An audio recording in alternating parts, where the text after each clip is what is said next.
এই হোটেলে আমরা প্রতিটি কালী পুজোতে এই হোটেলে আমরা এসেছি সংক্রান্তি।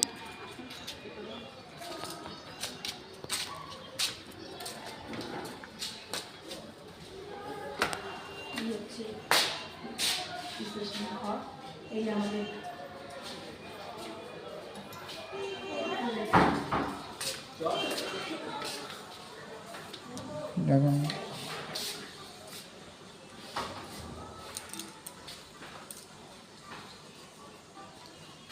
আমরা আগে থেকে বুক করে রেখেছিলাম। খুব ভালো হোটেলগুলোর ছবি আপনারা ভিতরে বুঝবেন, দেখবেন। সংগ্রাম হোটেল। ম্যানেজারদের নেই বোধ আপনি কি দাদা নেই না? না রেস্ট আছে।